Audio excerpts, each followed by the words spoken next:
Martín, semana importantísima para definir el cronograma de un sistema medio precario. En el caso Cuadernos comenzó vía Zoom una vez por semana, por lo menos durante el mes de noviembre, diciembre estaba previsto, suspensión en febrero porque hay carnavales, entonces no se puede, y Casación que dijo, esto la verdad es un desastre, ¿no? El martes va a haber una reunión entre los jueces del Tribunal Oral que hacen el juicio Cuadernos y los jueces de la Cámara de Casación, que desde el punto de vista administrativo son sus superiores. Claro.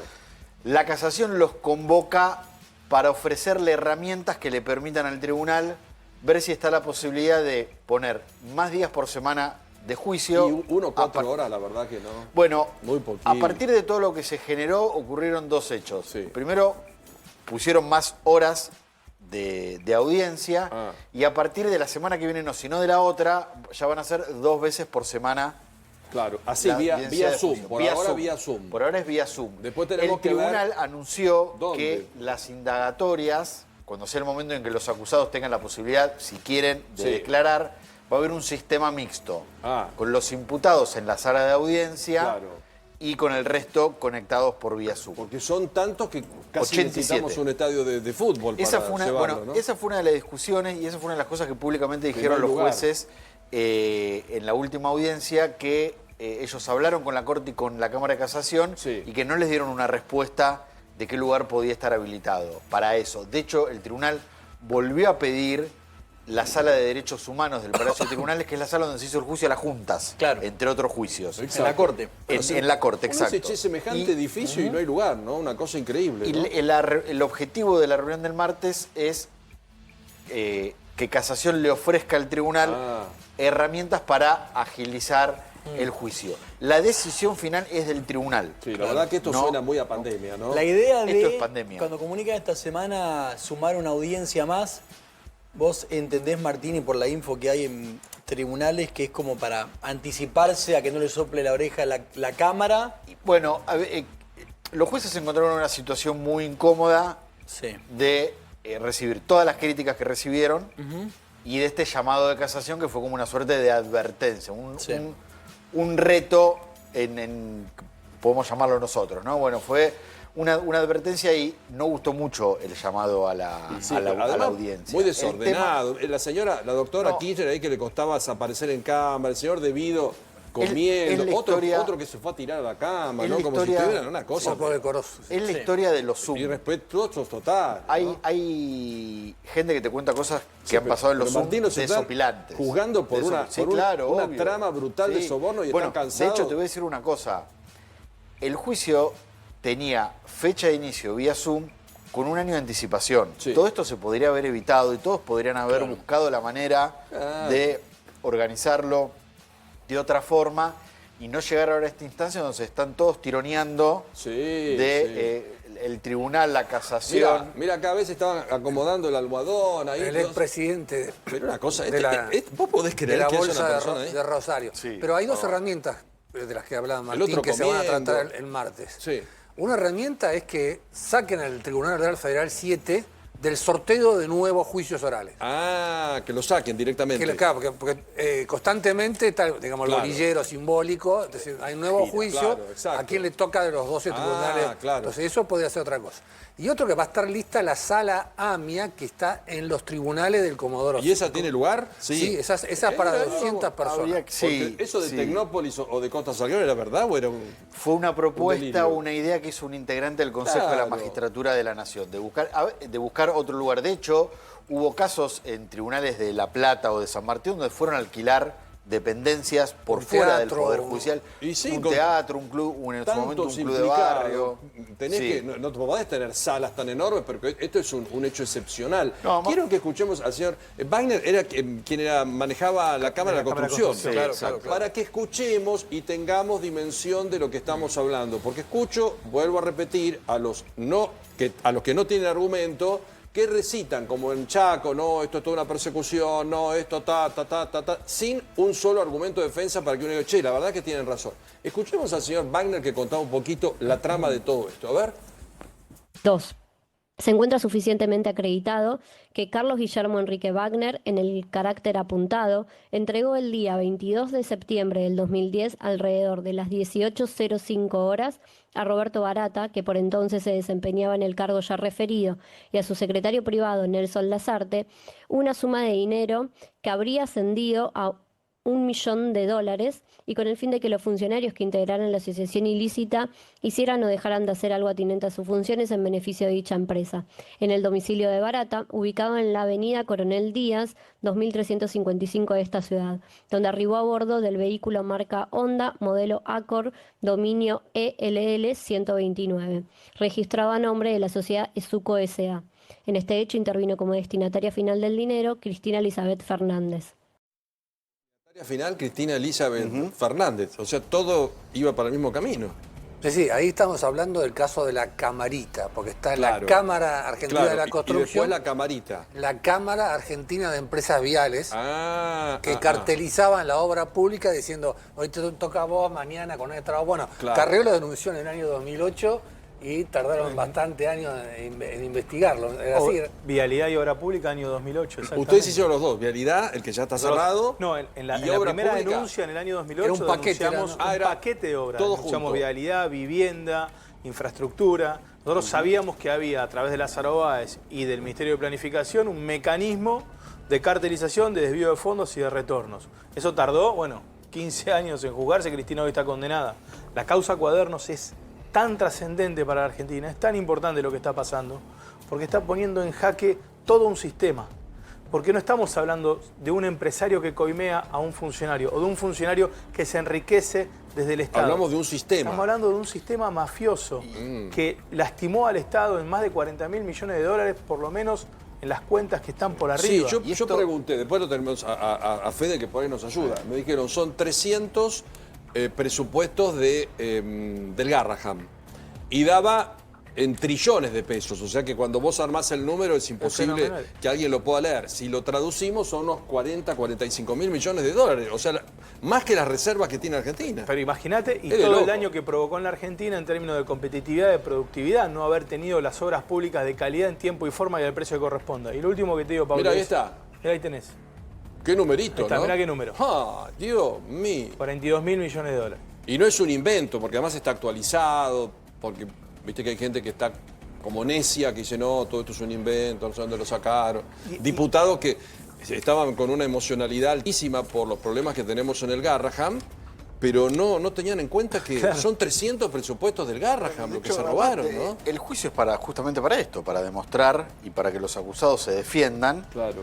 Y se determine si los hechos ocurrieron o no. No, y con el dato de que estamos en presencia de muchos testimonios de arrepentidos, lo cual, la única forma de romper estos crímenes de poder, que son de tanta complejidad, es que haya arrepentidos que declaren de adentro, porque si no, el pacto, la omertad, el pacto mafioso se sostiene durante muchos años. Acá hay dos periodistas que han trabajado muchísimo, como Daniel y como Martín, y coincido con vos, un pacto, pero que de un señor como Centeno, porque tomaba notita y no sé qué cosa, hayamos descubierto todo esto, la verdad que es un país de improvisación, porque si no es por ese bendito Centeno, se nos iban los 45 mil millones de dólares, ¿no? Si acá tenés es increíble, ¿no? Un detalle, la causa, Diego Cauda hizo una investigación periodística excelente, Diego, pero la clave. causa madre era una denuncia por la importación irregular de buques con gas natural licuado. Sí. Está procesado también. Y ahí, que está Debido, condenado. En esa hablamos de debido condena, porque anda mal en la cárcel, parece que anda con problemas. Claro. En esa causa es que Hilda Horowitz, que era porque siempre hay alguien, una viuda del poder, que cuenta esta cosa, se presentó en esa causa y dijo, mire, mi expareja Centeno compró casas en Salta, tiene una remisería más grande. Y de ahí extraen testimonios y ahí se presenta Cabo con todos estos cuadernos y ese detalle de las obras. Yo me acuerdo que hacíamos Intratables en ese momento y nos comían vivos y decíamos los cuadernos porque eran las fotocopias. Porque no tenían ningún valor y ese Centeno era un delirante que había notado cualquier estupidez porque no tenía nada que hacer. Acá la teoría del lawfare, pero ese hombre fue clave. No le va a funcionar. No le va a funcionar por la cantidad de involucrados y la cantidad de testimonios que hay y la cantidad de pruebas que se va a producir. Mira esta, la de Pescarmona. A ver. 2.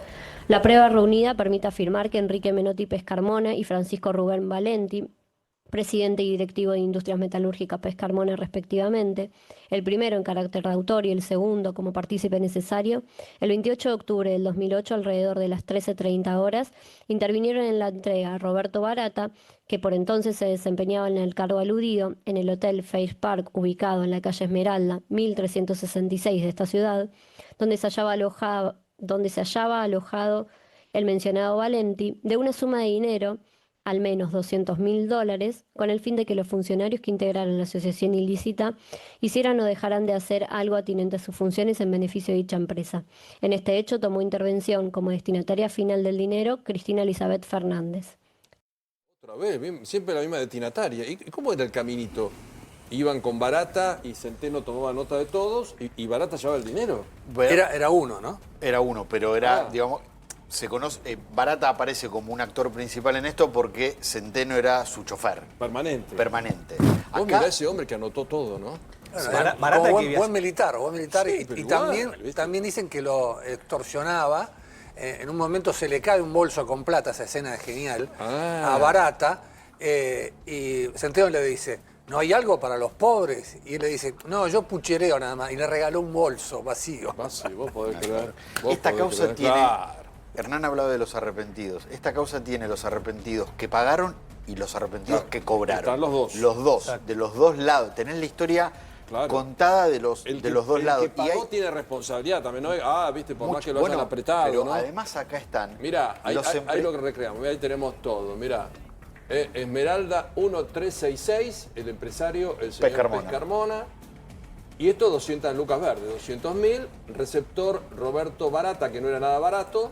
Y el destino final, Cristina Kirchner. Bueno, pero hay muchos que dicen que Cristina no tiene nada que ver. Porque la receptora, que iba todo a la casa. Sí, hay testimonios que hablan, uno de ellos, Claudio Uberti, exfuncionario del Ministerio de Planificación, que cuenta que llevaba los bolsos a la casa de Cristina, el departamento de Juncal y... Ese era otro circuito, el circuito de los peajes. De los peajes. Ricardo Jaime era el circuito de los transportes, este era el circuito de las obras públicas. Esto obra pública. Claro. Y Barata un rol clave en YPF también. Acuérdense que cuando YPF se vacía y se paga la nacionalización con dividendo, lo hace a través de Barata, que era quien auditaba eso. O sea, Barata tiene un rol muy importante en el gobierno de Cristina. Había dicho que no iba a pagar nada a España. Claro, sí, bueno, claro. Ahí está, ese era Barata.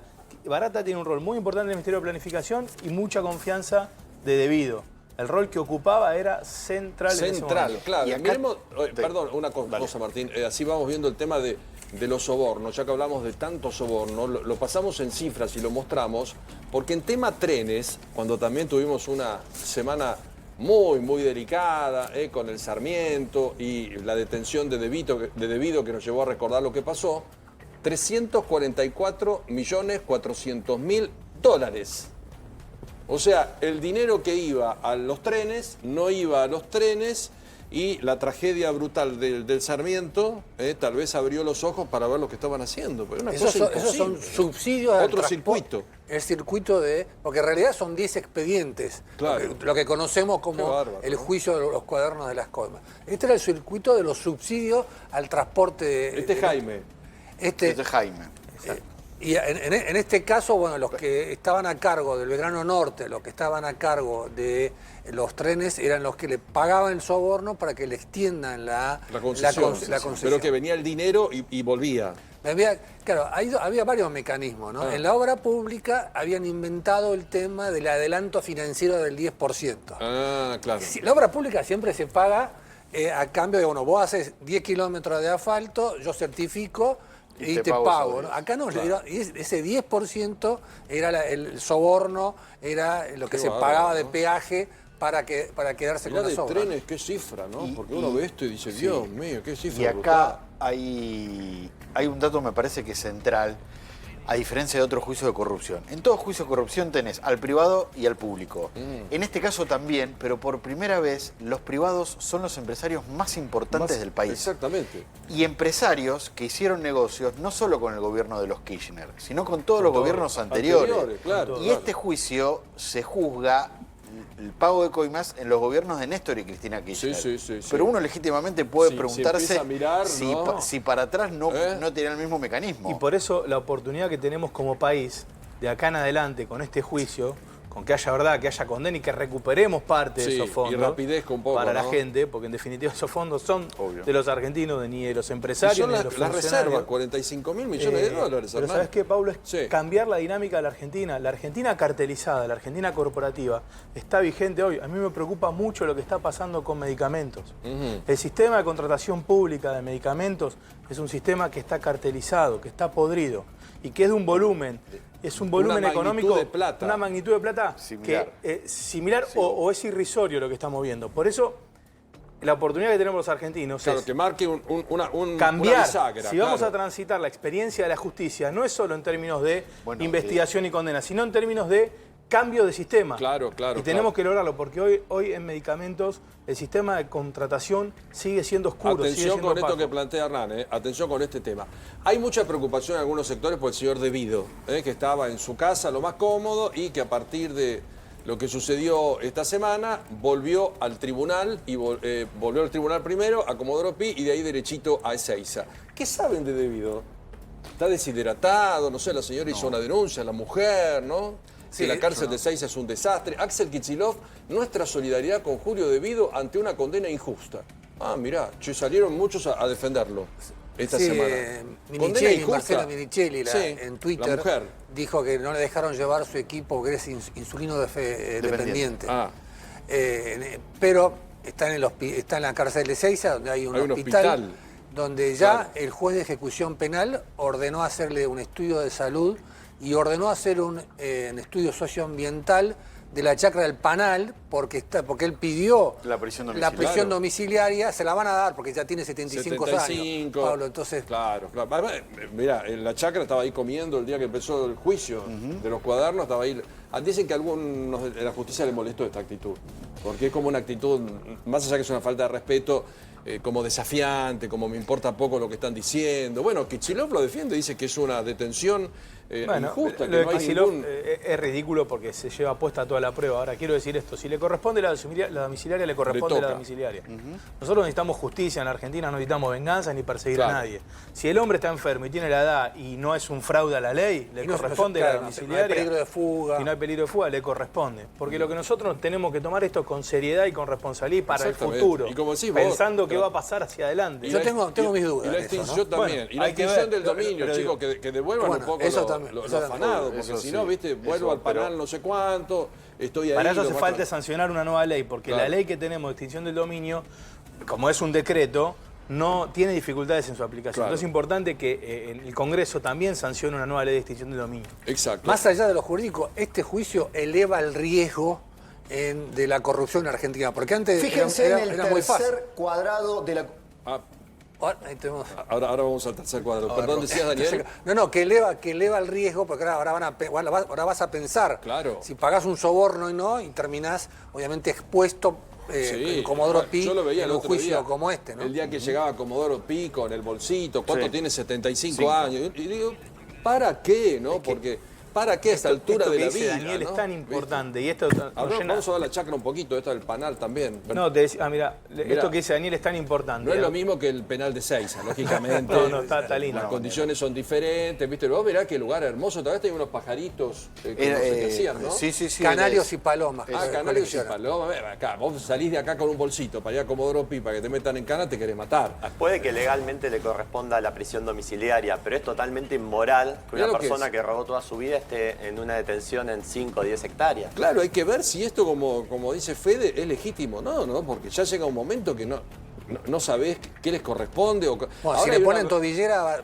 tiene un rango limitado. Mira, cancha de tenis no va a poder ir. Además, si es un señor que está con tantos problemas de salud... No va a llegar con la tobillera hasta la cancha de tenis. Todas esas chacras son las que hay que recuperar. A ver, cuando hablamos de extinción de dominio, es que vos agarrás el patrimonio de todos estos personajes y le extinguís el dominio y lo pones al servicio del Estado argentino o de lo que haga falta. Esto es la punta del iceberg, lo que llegó a la justicia. Qué lugar hermoso, yo no lo conocía, che. La verdad que acá está hoy en el penal de Ezeiza un domingo, sabés lo que debe ser, ayer con 33 grados habrá sido caótico. Pero hay que investigar esto que forma parte de algo nuevo. No está a nombre no está a nombre de una empresa ahí.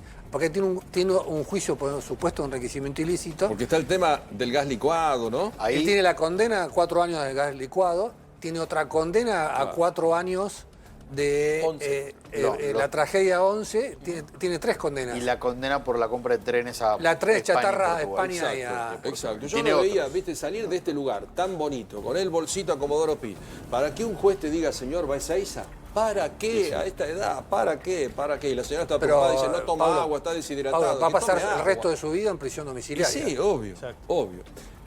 Ustedes saben que dentro de nuestro ambiente hay posturas, hay militancia, de un lado y del otro. Hay gente que también hoy ve en el mileísmo lo mejor de la vida y que casi están bendecidos por el cielo y que todo es transparente y genial. Pero dentro del kirchnerismo hemos escuchado muchas voces en algún momento muy uniformes, sin entrar en un territorio que no nos corresponde, más allá que yo participé de programas de debate con gente muy necia y con posturas muy antagónicas, y la grieta en la Argentina está. Llamó la atención la postura de Roberto Navarro. Roberto Navarro en las últimas horas dijo lo siguiente con lo que pudo haber pasado dentro del kirchnerismo, al cual se lo defendió de aquel sector con mucha fuerza. A ver. La idea es venderle a la gente, ayer creo que Mariano Martín me lo decía, tiene razón, venderle a la gente que estás mal hoy porque la plata de los argentinos se la robaron ellos, entonces falta y vos tenés que sufrir. Entonces, si robaron, seguramente deben haber robado, Ari, seguramente deben haber robado. Hay muchas cosas que no se explican. Que la obra pública estaba cartelizada y que se ponían de acuerdo, no tengo la menor duda. Lo estuvo antes de Cristina, lo estuvo con Cristina, lo tuvo con Macri, ahora no hay obra pública. Eso es cierto. Que no hay cómo explicar que el secretario de Cristina tuviera 40 millones de dólares, eso es cierto. Como mínimo tiene que haber un tráfico de influencias de ese hombre, que lo ha habido. La cercanía a Cristina, qué sé yo, te pone dudas. Bueno, Cristina, ¿dónde sacaste eso? O el hecho de que Cristina haya hecho tantos negocios con Lázaro Báez, con Cristóbal López, bueno, ¿por qué todos los departamentos de los hoteles pasaban siempre por el mismo lugar? ¿Te genera duda? A mí me genera duda.